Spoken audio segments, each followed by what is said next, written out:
Un autre côté subtil de l'amour. Oui, aujourd'hui nous allons parler de l'autre côté subtil de l'amour. Ce côté-là qui n'intéresse personne. Ce côté-là que beaucoup ignorent. Ce côté-là que beaucoup ne veulent même pas savoir de quoi il s'agit.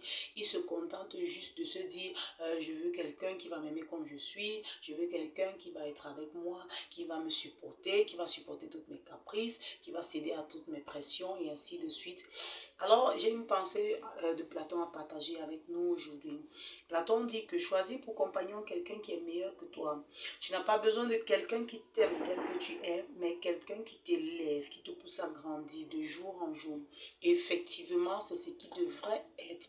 Tu as besoin de quelqu'un qui te promeut, quelqu'un que lorsque tu le regardes, tu te dis, il faut que j'atteigne ce niveau-là, il faut que j'évolue comme ce monsieur, il faut que j'évolue comme cette fille, il faut que je sois à la hauteur, il faut que j'atteigne une certaine hauteur dans cette relation. C'est de ça que tu as besoin. Pas de quelqu'un qui va juste t'accepter avec tous tes caprices, avec tous tes problèmes, avec tous tes manquements et tout ton désordre, si je peux dire ainsi. Non, tu n'as pas besoin d'une telle personne dans ta vie. Nous devons savoir une chose. La vérité dans l'amour ne se limite pas à l'acceptation inconditionnelle. Ouais, ça ne se limite pas à l'acceptation inconditionnelle. C'est pas parce que quelqu'un t'a accepté tel que tu es, tu penses qu'il t'aime effectivement. C'est pas parce que quelqu'un t'a accepté tel que tu es que l'amour suffit. L'amour s'arrête à ça. Oh que non, oh que non.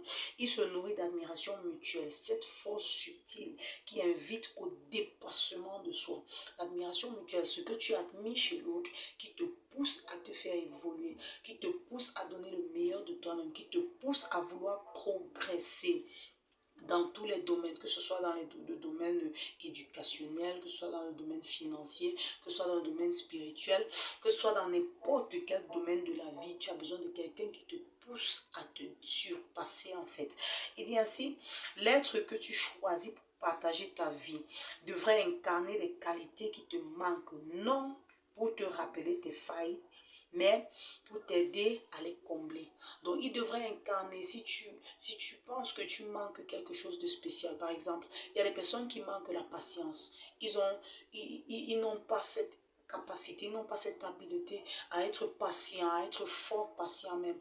Maintenant, tu cherches dans l'autre cette capacité que tu n'as pas et tu travailles à atteindre de nouvelles hauteurs dans ce domaine-là. Si tu as besoin peut-être...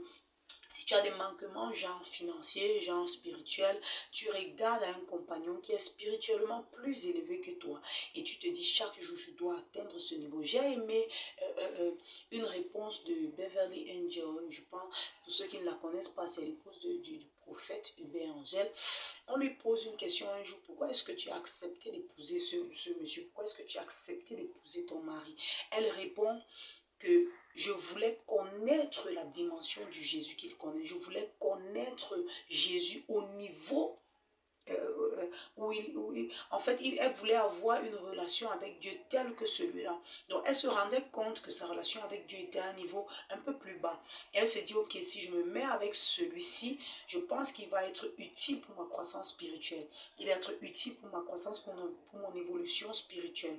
Alors, c'est pour ça que nous devons nous donner, en fait, dans des relations avec des personnes qui nous dépassent. Non pas, comme Platon l'a dit, pour montrer que nous sommes faibles, non pas pour avoir cette sensation de faiblesse ou bien dénigrer notre niveau, non, mais plutôt pour nous challenger chaque jour, pour nous challenger à se surpasser. Si tu écoutes, pendant que tu écoutes cette vidéo, si elle t'inspire, si elle t'encourage, si elle te donne de comprendre quelque chose de nouveau, tu peux aller là en bas, t'abonner à la chaîne, tu peux aller partager ce contenu avec tes frères, avec tes sœurs, avec tes amis, pour qu'ils aient aussi ces connaissances-là. Avec tous ceux, peut-être tu as des groupes WhatsApp auxquels tu appartiens, tu pourrais y aller et partager le lien de cette vidéo, afin d'édifier également d'autres personnes. Maintenant, pourquoi tu dois choisir un compagnon qui est meilleur que toi? Je ne parle pas ici seulement aux femmes, je parle également aux hommes. Il y a des choses que les femmes ont que certains hommes n'ont pas. Il y a des hommes qui sont hyper timides, genre flegmatiques, plus. Et ils veulent quelqu'un qui va les aider à se surpasser. C'est bien de prendre ou bien d'avoir pour partenaire une personne qui est, je dirais pas colérique, sanguin, mais au moins sanguin, c'est quelque chose d'acceptable parce que bien que la personne puisse être un peu agitée, elle a quand même un bon cœur et ainsi de suite. Tu peux choisir une telle compagnon pour, pour pouvoir travailler ce côté flegmatique que tu as, pour pouvoir travailler ce côté hyper calme ou hyper quoi, je ne sais pas trop comment ils sont que tu as. Donc maintenant, pourquoi est-ce que tu dois choisir un compagnon meilleur que toi? Disons ce que nous dit Platon, il dit, dans un tel amour, chaque épreuve devient une occasion de croissance. Les turbulences ne brisent pas le lien, elles les fortifient plutôt. Donc chaque épreuve que vous traversez dans une telle relation, dans un tel amour, dans un tel sentiment, ce sont des épreuves qui fortifient vos liens. Ces épreuves-là ne vous séparent pas, ces épreuves-là ne vous éloignent pas l'un de l'autre, non, au contraire, ils fortifient vos liens, ils rassemblent, ils apportent cette fusion, ouais, elles apportent cette fusion-là entre vous deux. Parce que quoi, l'un et l'autre, il n'y a pas de compétition, genre je dois lui prouver, que je dois lui montrer, que je dois lui faire savoir que non. Il y a plutôt une compétition, genre il faudrait que j'atteigne ce niveau-ci, il faudrait que j'atteigne cet autre niveau, il faudrait que je grandisse, il faudrait que je croisse. Alors chaque épreuve n'est pas une occasion de chute, mais plutôt une occasion de fusionner davantage, une occasion d'être davantage fort. Deux êtres animés par la volonté réciproque de se faire grandir ne redoutent pas les tempêtes, ils y voient des leçons.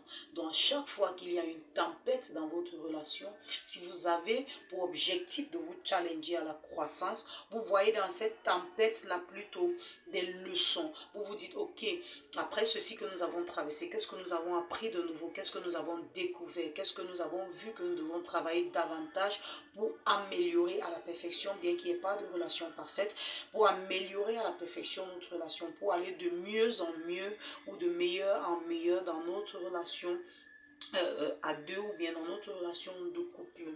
Maintenant, pour conclure, il est bon de savoir que la bonne personne pour toi n'est pas simplement celle qui t'accepte, mais celle qui, par sa présence et son amour, révèle en toi la plus belle version de toi-même. Tu vois, c'est pas évident d'être dans une relation avec quelqu'un qui va passer le temps à te rappeler tes faiblesses, à te rappeler tes manquements, à te rappeler tes failles, à te rappeler que tu es nul dans ça, tu es nul dans ceci, tu es nul dans cela. Oh que non, ces choses-là démotivent et ça fait finir l'amour. En fait, ça ruine la relation. Or, la meilleure relation, c'est cette relation dans laquelle la personne avec qui tu es ne t'accepte pas seulement tel que tu es, mais elle apporte en toi, par sa présence et son amour, elle apporte cette révélation de toi-même. Elle apporte cette habileté à comprendre qu'en toi, il y a quelque chose de mieux. Il y a quelque chose de meilleur.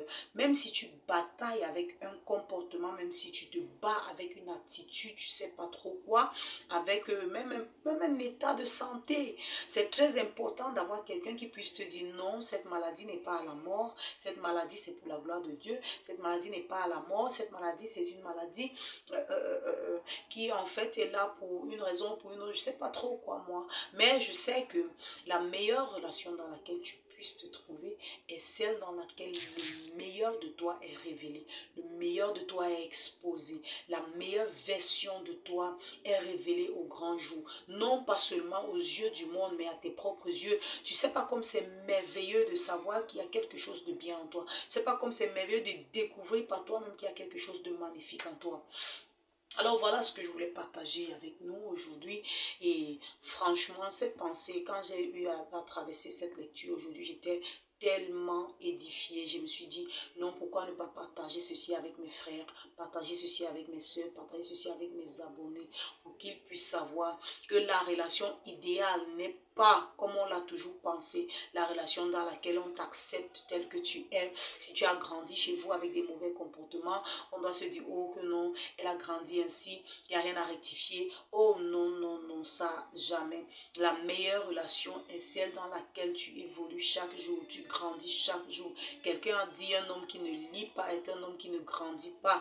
Et un homme qui ne grandit pas est un homme qui ne peut pas faire grandir les autres.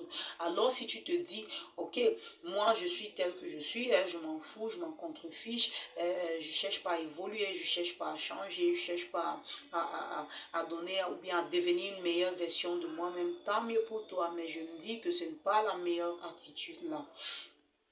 D'accord. Passons une bonne journée ou une bonne semaine ou un bon mois ou une bonne année, je ne sais pas trop, le jour où tu vas m'écouter ou le jour où tu vas me suivre.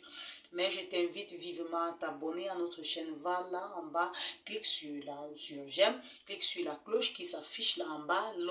Là, chaque fois lorsque nous allons partager nos vidéos, tu recevras la notification, tu seras en mesure d'être parmi les premiers à l'écouter et être parmi les premiers à commenter. Dans les commentaires, je viendrai vous embrasser pour vous souhaiter le bienvenue dans notre nouvelle famille. Et vous aurez là aussi les liens de nos différents groupes WhatsApp où nous travaillons avec les différents individus sur d'autres sujets. Bye bye et rendez-vous la prochaine fois sur Relationship Decode. Bye bye.